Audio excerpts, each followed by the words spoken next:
L'anime commence par l'introduction de Michio Kaga, un aventurier audacieux, qui est transporté dans un monde de jeux de réalité virtuelle appelé Eziki. Michio avait essayé le jeu, répondant à quelques questions particulières pour entrer dans le système de jeu, tandis que l'administrateur du jeu l'informait du système de points du jeu. Il n'avait aucune idée qu'il avait été transporté dans un autre monde jusqu'à ce qu'on lui donne le pouvoir d'identifier son statut et qu'on lui donne plusieurs objets tels qu'une épée nommée Durandal et un anneau qui renforçait sa force. Au départ, Michio était inconscient du fait qu'il avait été emmené dans un autre monde. Ce n'est que lorsqu'il était sur le point de se lancer dans son aventure dans le jeu et qu'il a vu une bande de bandits attaquer un village qu'il a réalisé sa situation difficile. Il était intrigué par le chef des bandits qui avait une haute étiquette et portait un bandana. En tant qu'aventurier novice, Michio a vu cela comme une opportunité de saisir l'objet et a brutalement combattu les bandits jusqu'à ce qu'ils soient vaincus. Son niveau de puissance a augmenté après le combat et il a eu du mal à se déconnecter du jeu, réalisant finalement qu'il était piégé dans un autre monde. À ce moment-là, Michio a été plongé dans un état de panique lorsqu'il s'est rendu compte qu'il avait tué des êtres humains, mais il n'avait d'autre choix que d'accepter son destin et de vivre dans le nouveau monde dans lequel il se trouvait. Suite à sa victoire sur les bandits, Michio a pu acquérir du butin et une carte d'intelligence qui servait de symbole de statut social pour les êtres humains. Il prévoyait de vendre ses articles à Val City pour obtenir de l'argent et prévoyait d'y rester pendant un certain temps. En atteignant le bureau de l'aventurier, Michio a rapidement échangé ses objets et s'est rendu au marché de la traite des esclaves pour acheter un esclave en utilisant sa carte de renseignement. Au marché, un marchand d'esclaves nommé Allen offrit à Michio un esclave avec qui il pouvait coucher. Cependant, il a été captivé par une esclave nommée Roxane, qui était de la race Wolfkin et appartenait à la classe Beast Warrior, ce qui pourrait l'aider au combat. Il s'est avéré que Roxane avait des actifs importants, ce qui a attiré l'attention de Michio, mais il n'avait pas les fonds pour l'acheter. En conséquence, Allen a donné à Michio un délai de 5 jours pour obtenir les fonds nécessaires. Il a suggéré que Michio explore un labyrinthe et combatte des monstres pour gagner une grosse somme d'argent. Cependant, si Michio n'était pas enclin à emprunter cette voie, il pourrait à la place traquer les bandits. Néanmoins, comme la chasse aux bandits impliquait un niveau de risque élevé, Michio a finalement décidé d'explorer le labyrinthe à la place. Après avoir fait tous les préparatifs nécessaires, Michio entra courageusement dans le labyrinthe de Val situé au premier étage.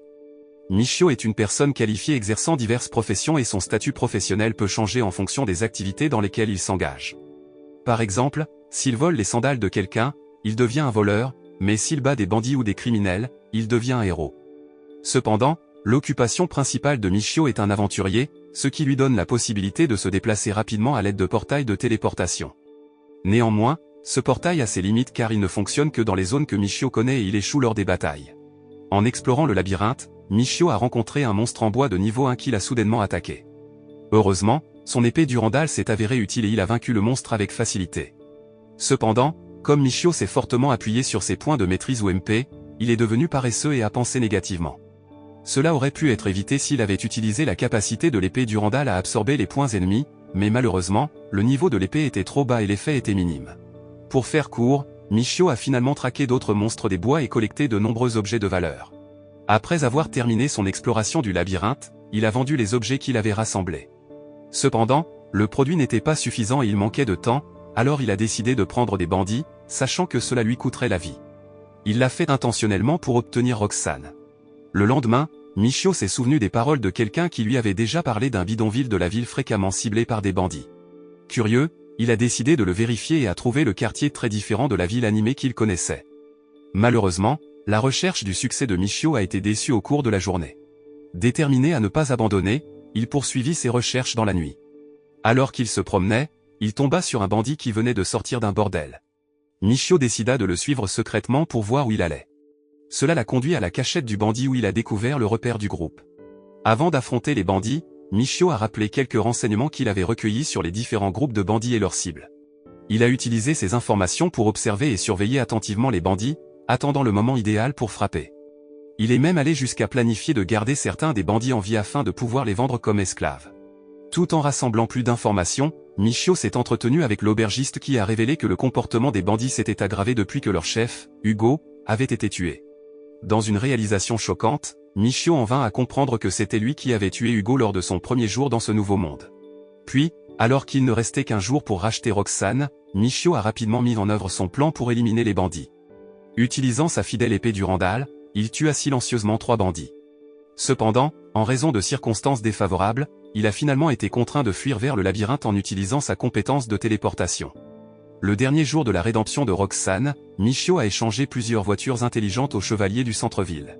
Ils l'ont récompensé avec une généreuse somme de pièces, qu'il a immédiatement utilisée pour racheter Roxane à Allen. Enfin, elle était officiellement sienne.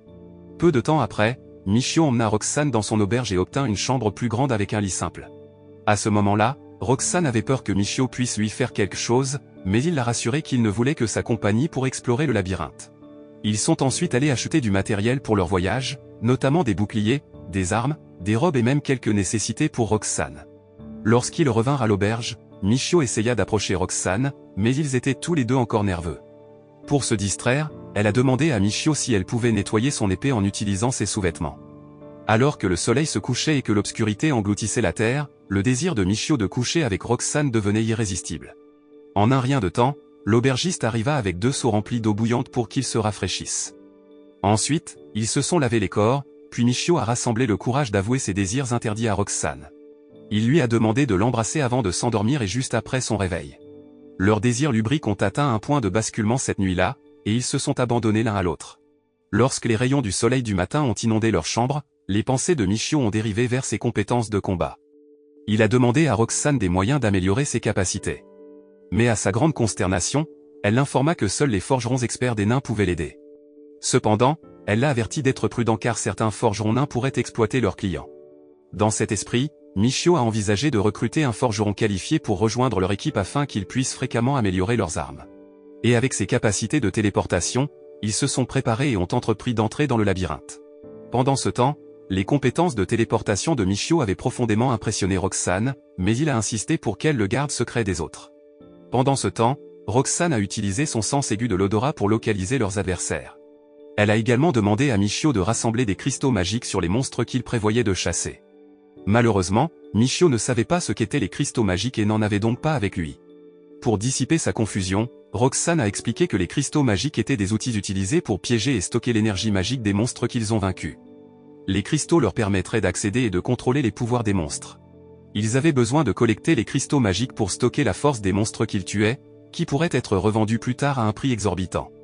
Peu de temps après que Roxane ait tout expliqué sur les cristaux magiques, elle et Michio ont commencé à chasser des monstres en bois d'aiguille au premier étage. Ils en ont attrapé beaucoup ce jour-là, alors Michio a décidé d'acheter des cristaux magiques pour préserver leur pouvoir. Lorsqu'ils battent des monstres par multiples de 10, la couleur du cristal magique change.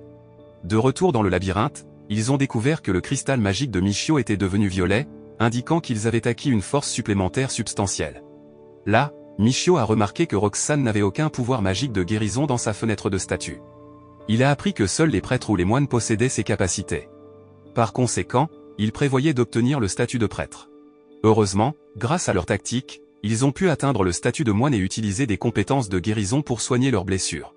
Après une longue et fatigante aventure, Roxane et Michio ont décidé de retourner à l'auberge pour faire une pause. Michio a aidé Roxane à laver son corps et ils se sont reposés pour la nuit. Le lendemain, ils retournèrent au labyrinthe, espérant progresser au 2e étage en battant le boss monstre au 1er étage. Ils sont finalement tombés sur le boss monstre et se sont engagés dans une bataille féroce. Malgré la force du monstre, Roxane et Michio se sont battus courageusement et sont sortis victorieux en peu de temps. À leur grande surprise, une feuille est apparue et ils l'ont rapidement saisie, acquérant les compétences d'un herboriste. Michio a utilisé la compétence nouvellement acquise pour créer une pilule antidote. Sachant que le 2e étage serait encore plus dangereux, Roxane et Michio sont retournés en ville pour acheter des antidotes supplémentaires avant de se lancer dans leur voyage. Dès leur arrivée, ils rencontrèrent 2 monstres féroces, la chenille verte et l'aiguille bois, et s'engagèrent dans une bataille difficile. Cependant, avec leur courage et leur talent de combattants, ils ont réussi à vaincre les monstres et ont reçu un précieux fil de chenille en récompense. Roxane a ensuite informé Michio que les monstres deviendraient plus coriaces à mesure qu'ils monteraient aux étages supérieurs. Se sentant épuisés par leur bataille, Roxane et Michio ont décidé de se reposer dans une auberge. Cependant, sur le chemin du retour, il l'a soudainement poussé contre un mur, indiquant que quelqu'un surveillait la boutique d'esclaves d'Allen. Il s'est avéré être un bandit, mais Michio n'a pas pu déterminer pourquoi le bandit était là ou quelles étaient ses intentions. Peu de temps après, lorsqu'ils ont reçu la nouvelle, ils ont rapidement informé Allen, qui était déjà au courant de la situation. Comme l'a observé Allen, le bandit Michio avait vendu sa propriété à un personnage mystérieux, qui avait ensuite libéré les esclaves. Cela l'a amené à soupçonner que le bandit prévoyait d'attirer d'autres bandits pour attaquer son propre territoire. Au début, Michio a hésité à s'impliquer, mais lorsqu'il a vu à quel point Roxane était inquiète pour les personnes qui lui avaient fait preuve de gentillesse, il a décidé de proposer ses services en tant que garde du corps d'Allen, ce qui a été accepté. Suite à cela, ils se sont rendus dans le jardin d'Allen pour utiliser le dispositif de téléportation. À leur retour, Michio et Roxane sont restés chez Allen, gardant un œil vigilant aux côtés de certains de ses esclaves de combat qui avaient accepté de les aider. Le lendemain, ils ont commencé à enquêter sur la région de Kratar. En découvrant un magasin d'armes, Michio a opté pour une baguette magique pour améliorer ses capacités magiques. Ensuite, ils se sont rendus à la périphérie de la ville de Kratar et sont tombés sur une habitation convenable. À Kratar City, qui était souvent utilisé comme lieu de vie pour les explorateurs, Michio voulait être discret pendant leur enquête. Alors, il a décidé de louer une maison à Kratar. Même s'il pouvait se téléporter n'importe où, avoir un endroit où vivre rendrait moins probable que les gens le soupçonnent. Ils sont retournés au magasin de rénovation domiciliaire où le propriétaire leur a proposé un bien locatif. Ils étaient intéressés par l'offre, alors ils ont regardé la propriété et ont trouvé qu'il s'agissait d'une grande maison avec une grande cour située à proximité du labyrinthe. Peu de temps après, Michio a décidé de tester ses pouvoirs de téléportation dans la maison. Le propriétaire du magasin leur avait dit que la maison était renforcée avec du ciment protecteur. Heureusement, Michio a pu se téléporter à travers le ciment sans aucun problème. Après mûre réflexion, Michio a accepté un bail d'1 an et a rempli tous les documents nécessaires avant d'acheter les articles ménagers nécessaires. Ils se sont ensuite aventurés dans le labyrinthe de Val pour tester la nouvelle baguette de Michio. Avec seulement 3 attaques, Michio a pu vaincre rapidement un monstre de niveau 3. Suite à leur exploration du labyrinthe, ils sont rentrés chez eux pour se reposer et acheter des meubles pour leur nouvelle résidence. Dans l'après-midi, ils décident de faire une pause à l'auberge où ils ont séjourné avant d'emménager dans leur nouvelle maison, car celle-ci n'est pas encore prête pour eux. À ce moment-là, Michio et Roxane passent un moment à se remémorer la première nuit qu'ils passèrent ensemble dans la chambre. À l'époque, Roxane était nerveuse et hésitante lorsque Michio l'a approchée, mais maintenant, ils se sont rapprochés l'un de l'autre et continuent d'apprécier la compagnie de l'autre. Le lendemain matin, ils firent leurs adieux à l'aubergiste et Michio partit explorer le labyrinthe de Kratar pendant que Roxane restait pour nettoyer leur nouvelle maison. Cependant, pour entrer dans le labyrinthe, les explorateurs doivent payer les chevaliers qui le gardent. Après que Michio ait fini avec la paperasse, il est finalement entré dans le labyrinthe et est arrivé au premier étage, où il a trouvé que l'atmosphère était pleine d'activité. Après avoir observé pendant un certain temps, il a décidé de rentrer chez lui. Maintenant qu'il a exploré le labyrinthe, Michio peut s'y téléporter avec Roxane sans avoir à repayer. Peu de temps après, un artisan est arrivé avec de nouveaux matelas pour eux, afin qu'ils puissent désormais dormir confortablement et profiter des doux sons des cris de Roxane. Cependant, ils ont oublié de se procurer des bougies, ils ont donc dû se livrer à leurs activités prévues dans le noir. Le lendemain, Michio et Roxane se sont rendus au labyrinthe de Kratar. Le labyrinthe était un lieu avec une longue histoire et personne ne sait quelle est sa hauteur réelle puisque le dernier étage jamais atteint était le 91e étage. Malgré le prix d'entrée élevé, de nombreuses personnes se pressaient encore au premier étage du labyrinthe et essayaient d'y rester le plus longtemps possible. Michio et Roxane sont entrés dans la salle du boss au premier étage où ils ont affronté un faible monstre kobold. Le combat a été si décevant que Michio a eu envie d'abandonner leur voyage ce jour-là. Le lendemain après-midi, Michio et Roxane ont décidé de faire du jardinage près de chez eux. Ils ont travaillé ensemble pour construire une clôture et planter des graines. Après avoir terminé, il se souvint de quelque chose d'important, alors il se rendit rapidement chez un artisan d'argile pour commander une grande baignoire. Il voulait s'amuser en jouant dans l'eau avec Roxane. Le lendemain, Michio et Roxane sont retournés dans le labyrinthe de Kratar pour combattre le monstre Big Sheep. Quand il était sur le point d'attaquer les moutons, un cercle magique est apparu et leurs corps se sont figés. La compétence du gros mouton était d'endormir les autres, et Michio et Roxane ont été incapables de bouger pendant quelques minutes, comme s'ils dormaient. Heureusement, Michio a pu se soigner et Roxane en utilisant l'épée Durandal. Ils ont attaqué le monstre mouton jusqu'à ce qu'ils le battent finalement. De retour chez eux, Michio et Roxane ont immédiatement essayé la baignoire qu'il avait commandée plus tôt. À l'intérieur de l'eau chaude, ils se sont lavé le corps et ont essayé son savon. Ensuite, Michio a brossé du savon sur tout le corps de Roxane et lui a demandé de se frotter contre lui sous prétexte de conserver du savon. Passant à autre chose, Michio et Roxane ont repris leurs recherches dans le labyrinthe de Kratar et ont réussi à obtenir du cuir d'un lapin lent qui vivait au 7e étage.